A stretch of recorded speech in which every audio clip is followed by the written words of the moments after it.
Bismillahirrahmanirrahim. Hamdan katsiran tayyiban mubarakan fih. Asyhadu an la ilaha illallah wahdahu la syarikalah. Wa asyhadu anna Muhammadan abduhu wa rasuluh alladzi la nabiyya ba'dah wa la rasula ba'dah, amma ba'du. Qala Rasulullah sallallahu alaihi wasallam, man salaka tariqan yaltamisu bihi ilman sahalallahu tariqan ilal jannah. Segala puji hanya milik Allah Subhanahu wa ta'ala, Zat yang telah menciptakan kita lalu memberikan kita kenikmatan sehingga kita mampu ataupun bisa melaksanakan berbagai kewajiban kita. Salah satu di antaranya yaitu thalabul ilmi atau mencari ilmu. Rasulullah menjelaskan dari hadis yang tadi saya kutip bahwa barang siapa yang merasa sukar, merasa kesulitan dalam thalabul ilmi, maka Allah akan mempermudah jalan dia menuju ke surga. Itu janji Rasulullah SAW. Yang mana janji Rasul pasti benar.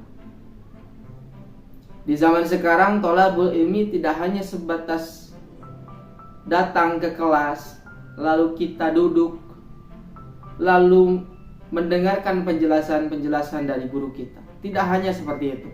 Di zaman sekarang kita diberikan fasilitas-fasilitas yang luar biasa. Dengan kemajuan teknologi, kita mampu mendapatkan ilmu, mampu mendapatkan informasi dari aplikasi-aplikasi yang telah disediakan, termasuk dengan YouTube ini. Ya, dengan YouTube ini, dengan adanya YouTube ini, kita mampu mendapatkan berbagai macam ilmu pengetahuan, informasi dengan cara kita membuka lalu kita mendengarkan penjelasan-penjelasan dari guru-guru kita. Video ini mungkin menjadi salah satu ikhtiar, menjadi salah satu usaha saya pribadi untuk memberikan sedikit penjelasan terkait dengan materi yang nanti saya akan coba untuk jelaskan. Sebelum lanjut, kita perkenalan dulu mungkin ya. Saya pribadi Zulfa Muftina Naufal, mahasiswa dari Institut Agama Islam Darussalam, semester 3, mengambil prodi Pendidikan Agama Islam. Video ini juga saya buat menjadi salah satu tugas dari ujian tengah semester mata kuliah Filsafat Pendidikan Islam, yang mana dosen pengampunya yaitu Bapak Dede Darisman MPDI. Teman-teman sekalian, rekan-rekan sekalian, insya Allah kita akan membahas terkait dengan tantangan pendidikan agama Islam di era disrupsi. Nah, sebelum kita lebih lanjut, maka kita berkenalan dulu. Maka kita kenali dulu apa sih yang disebut dengan disrupsi. Nah, menurut KBBI, disrupsi adalah mencabut sampai akar-akarnya. Dari penjelasan-penjelasan yang saya baca, yang saya ambil, disrupsi ini adalah fenomena ataupun waktu di mana adanya perubahan-perubahan yang sangat luar biasa. Yang mana perubahan-perubahan ini terjadi di beberapa sektor, termasuk perubahan di masalah sektor ataupun di bidang bisnis, pendidikan, teknologi ataupun yang lainnya. Ya. Dan era ini, disrupsi ini terjadi karena adanya kemajuan berpikir manusia itu sendiri. Ya. Yang mana kita tahu kan sekarang kita masuk pada revolusi industri 4.0 yang digadang-gadangkan akan masuk ke 5.0. 5.0, yaitu mungkin menjadi salah satu loncatan kita ataupun menjadi salah satu alasan kita masuk pada era ini. Ya, adanya perubahan-perubahan pola pikir, adanya perubahan-perubahan teknologi sehingga masuk kita pada ranah ini, pada era ini, pada waktu ini, era disrupsi itu sendiri. Dalam sejarahnya kan orang-orang terdahulu, ilmuwan-ilmuwan terdahulu menjadikan titik awal revolusi industri itu di Inggris, tidak salah kalau tidak salah 1.0, lalu menyebar luas ke negara-negara lain sampai sekarang. Selalu berkembang. Dan adanya perubahan-perubahan ini memang berdampak di beberapa sektor yang tadi saya sebutkan, termasuk sektor pendidikan itu sendiri yang nanti kita akan bahas bersama. Nah, itu mungkin terkait dengan perkenalan ataupun penjelasan sedikit tentang apa sih yang disebut dengan disrupsi ataupun era disrupsi itu sendiri. Ya. Sekali lagi, yang disebut dengan era disrupsi adalah fenomena atau waktu terjadinya perubahan-perubahan yang luar biasa karena adanya kemajuan berpikir, karena kemajuan teknologi itu sendiri. Ya. Mana kita tahu kan dulu orang-orang zaman dulu untuk memberikan kabar melalui surat, datang ke kantor pos, lalu memberikan surat lalu diantarkan kepada tujuan. Kita tidak seperti itu zaman sekarang. Kita hanya membuka handphone kita, smartphone kita, lalu membuka aplikasi WA ataupun yang lainnya mungkin, lalu memberikan kabar.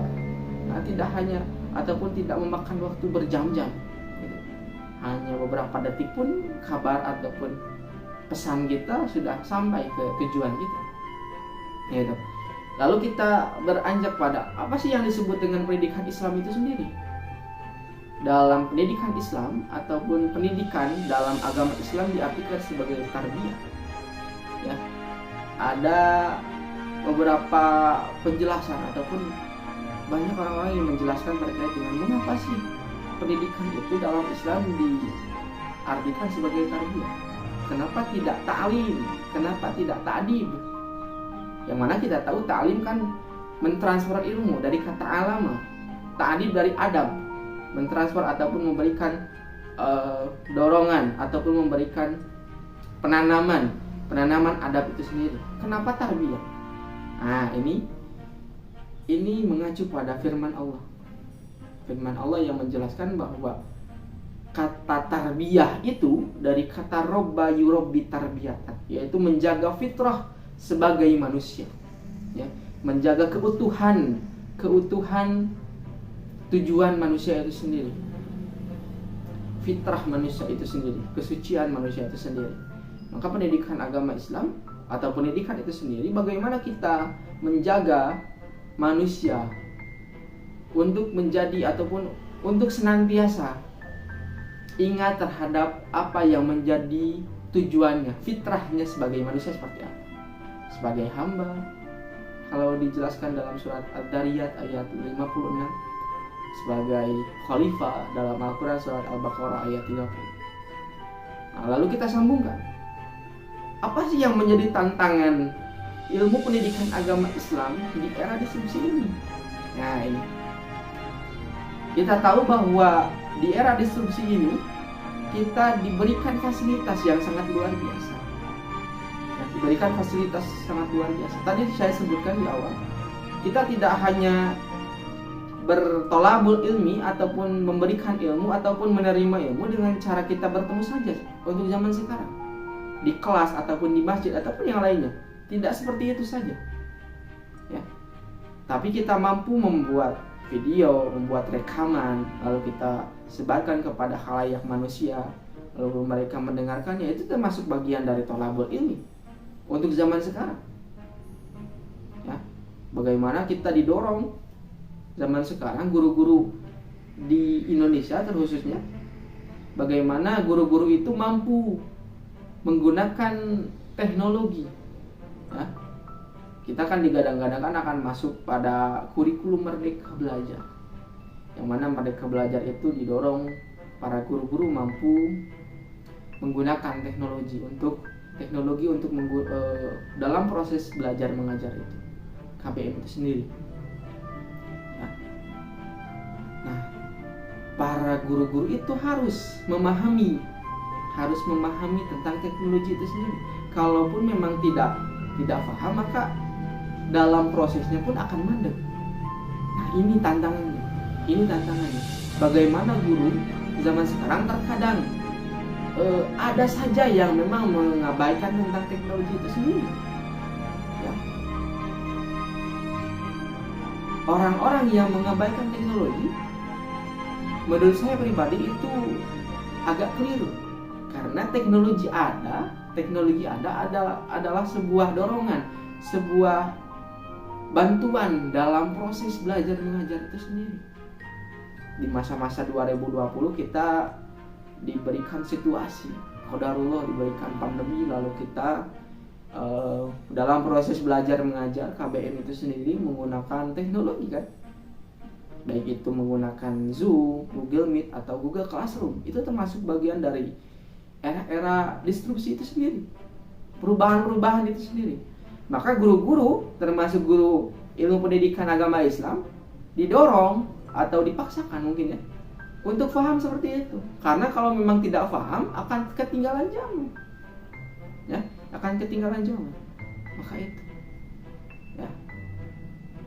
Dan sekarang yang sangat didorongnya itu dengan adanya era seperti ini adalah kualitas pendidik dan peserta didik. Kualitas guru dan peserta didik ataupun siswa harus seimbang ataupun harus ditingkatkan lagi. Ya, sekarang kan diberikan fasilitas seperti itu, maka harus didorong ataupun harus di-up lagi, dinaikkan lagi kualitasnya. Tidak hanya kuantitas, tapi kualitas yang didorong, kualitas yang harus dinaikkan. Seperti itu. Nah, mungkin itu tantangannya. Bagaimana pendidik itu harus melek terhadap teknologi, harus menggunakan media-media yang memudahkan sebenarnya, ya, membuka ruang-ruang diskusi, membuka cakrawala pemikiran, tidak hanya mandek pada satu cara untuk mengajar mungkin ya, tapi lihat sekarang banyak cara-cara yang kita bisa gunakan untuk mengajar, itu bertolabul ilmi, mencari ilmu ataupun menyebarluaskan apa yang kita tahu. Ya, seperti itu. Dan ada satu sebagai penutup. Di samping kita dimudahkan sebagai pendidik atau sebagai guru, ada satu yang menurut saya yang saya khawatirkan. Di zaman sekarang peserta didik itu umur SD sudah diberikan handphone ataupun diberikan gadget, mungkin gawai. Tidak bisa dipungkiri mereka mempunyai kebebasan untuk mengakses internet. Nah, sehingga mereka mampu membuka informasi ataupun data yang ada yang disediakan internet itu sendiri. Nah, ini terkadang dengan apa yang diberikan di internet tidak disaring dulu, tidak difilter dulu, baik itu oleh anak mungkin ya, tidak mungkin anak memfilter. Nah, ini mungkin tugas orang tua harus bijaksana memberikan fasilitas itu, karena memang dampaknya kan sangat luar biasa. Anak-anak bisa